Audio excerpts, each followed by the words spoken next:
How's it going, guys? So, last Friday, Season 18 and patch 2.6.6 went live, and I decided to start with the Witch Doctor this season. I was really excited about some new changes that came in, and I believe that the Witch Doctor used quite a few of those, most specifically Echoing Fury. I don't know if you guys knew this new item, but I mean, it's an old item with a new ability, which is slaying enemies engulfs the wielder into a frenzy, which basically means that whenever you kill an enemy, you get a stack that gives you increased attacking speed and movement speed. And it stacks 5 times, lasts for 5 seconds, and I believe you can go all the way up to 75% attack speed, extra attack speed. So it's a huge damage bonus. Your sheet damage goes all the way up through the roof. And a couple of other items that got buffs is Flavor of Time. That actually makes a huge difference. It may not seem like it, but Pillin effects last twice as long. So imagine getting a 2 minute uh, shield, or getting I don't know, one is it 1 minute power or 30 seconds? I don't remember. But this is just broken. I mean, if you have a lot of damage like this build does, where you're kind of squishy, but you got a lot of damage output, you really benefit from these. I mean, you sometimes you're gonna have to fish a little bit because the benefit is so big, but you could, for example, have the the defense pylon for the pretty much the whole rift, and or you could get like the power pylon and halfway through the rift and the rift with power. This is very very very strong. The other item that gained a few changes was Squirt's necklace, uh, and it's pretty much a traveler's pledge for Legacy of Nightmares or Legacy of Dreams, which is the new gem. So what this does is increase your damage to 100%, and you take 50% more damage while you're not taking damage. So when you take damage, you lose the stacks, and you slowly over time regain those stacks. And the Legacy of Dreams, it's the new gem that it's basically the same thing as Legacy of Nightmares, the 2 ring set bonus, but it is on a gem. So most builds are now going to use the Legacy of Dreams if they were using one before. I don't even know a single build that would prefer to use the rings. I'm not so sure. But you are losing a gem slot. In this case, on this build, you're losing a stricken, which is relevant. But still, okay. Most of you probably already know how this build works, but what it does is that whenever you cast your darts, your fetishes will also cast the darts from this item called Carnival. So the 10 closest fetishes to you will shoot a powerful poison dart. So what you have here is this passive, Fetish Sycophants. Every time that you hit an enemy, you have a chance of summoning one of these fetishes. Uh, you have other ways to making fetishes um, more easily, but it's not really necessary because this is gonna proc a lot, especially if you have a bunch of mobs in one area, and this is just so much damage, so much damage. I actually almost forgot. Okay, so this is actually another item that got a new buff. So this this used to be a blank item with the secondary chance to be mobilized, but now um, getting hit increases your armor by 50%, but reduces movement speed by 15% and attack speed by 20%. this effect stacks 5 times. So this is very interesting. If you're looking at this, you may be thinking that I'm crazy for using this because Carnival is just a build that is that is just so good with attack speed and it relies on attack speed. But the thing is that I don't think that as many people realize this. But when you use this Stone Gauntlets with Ice Climbers actually removes the attack speed and movement speed debuff. So you get all the armor and none of the detriments. This is very strong. I mean, this helps on survivability a lot, especially on impalers and mobs that give physical damage. So this really helps the build, and I really I really don't think that a lot of people know this because this is gonna be very good on several builds. Okay, this is what it's different on my build than on other Carnival builds. This is a homunculus build. So what homunculus does, it automatically summons one zombie dog every 2 seconds. So as you can see, I don't have any zombie dog skills here, but I have 3 zombie dogs in here. So I'm using Sacrifice, Provoke the Pack.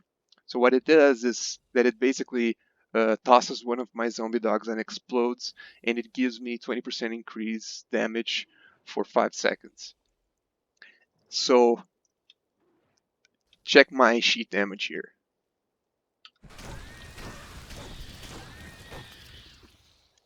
So 5 stacks, 100% increased damage.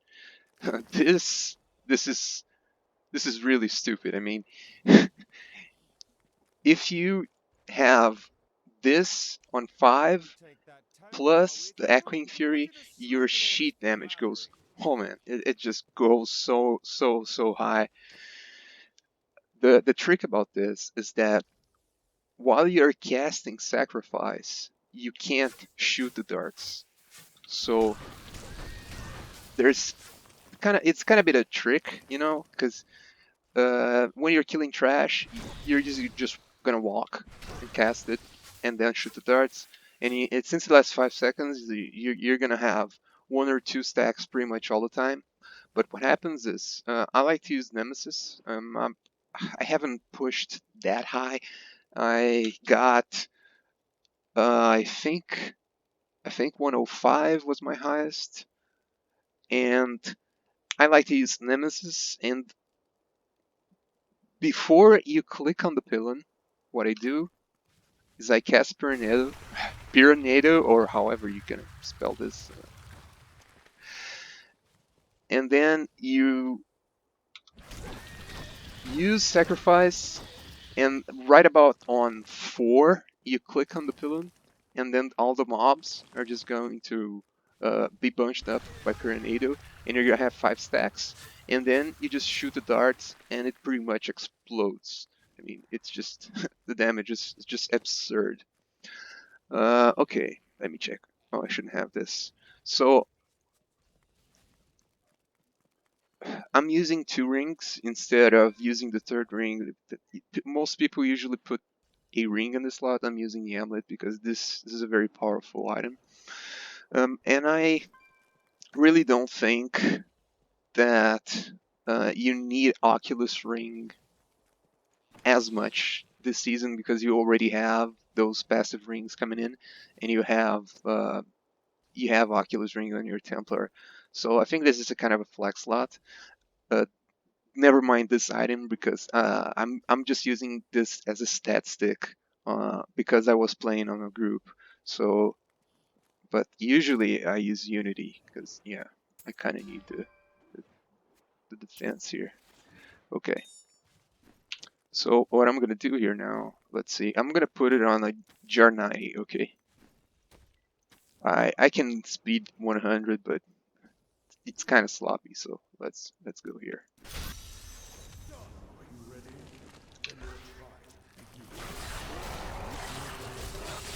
So yeah, that's just 2 fetishes. Okay. Yeah, it's kind of button mashing. Oh, let's see. And there he goes. Just blowing stuff up. This is just so broken, man. And this is one of those things that you kind of get the primal and you try to fix it into the build. And I got that offhand the other day, and I remembered a video from Anthony Evans. I don't know, you probably know him if you use YouTube to watch Diablo videos, you probably know him. I think he did a video using the sacrifice thing a long time ago, but I don't think it was on Carnival. So I got the idea of trying this now, and then oh man, it just... Oh, I forgot about doing... Look at it. This is so stupid, man. You just insta-kill stuff. I forgot about doing that pillar thing, but since it was power pillar, it didn't really matter. Let's try it next. Oh, I hate this. This level is just a freaking maze.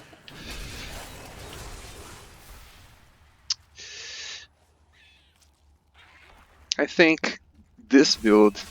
I mean, I was playing on groups before. Where the hell the... Okay. And the damage was just so absurd that, especially on AoE, that it felt like, I mean, you could replace a wizard.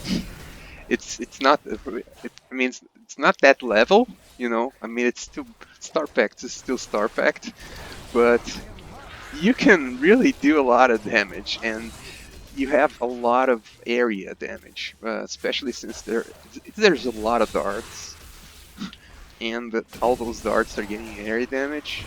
So yeah, when you have a lot of mobs bunched up, you really blow them up. Okay.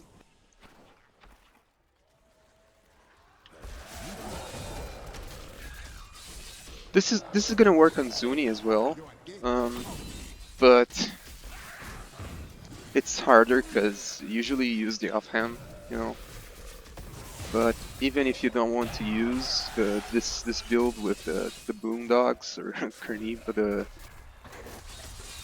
the sacrifice variation, Zuni is doing pretty well. I mean, it has even more of a damage potential. Maybe not as much with this variation here, but it is the Hadrig's gift this season. If you want to try it, Witch Doctor, you are going to be able to go high fast if you get the Zuni set and a couple of items.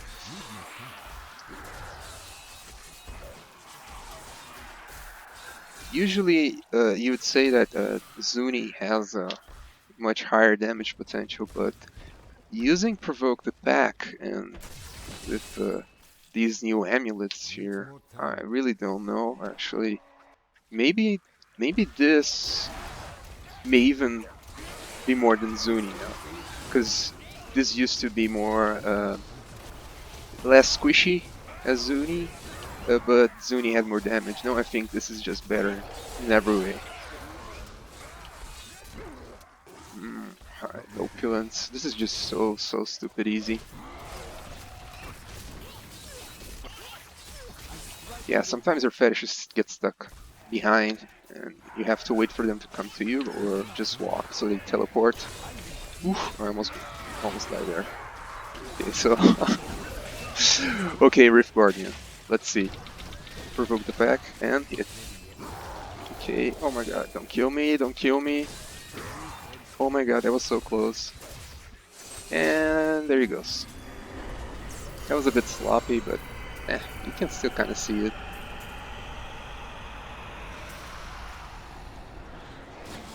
Okay, 5 minutes, that was pretty slow. I was getting, I don't know, 3 minutes before, but okay. Yeah, this, I mean, I forgot to mention, this is Legacy, I mean, Legacy of Nightmares, it's Legacy of Dreams, But this is the only item that I don't have ancient.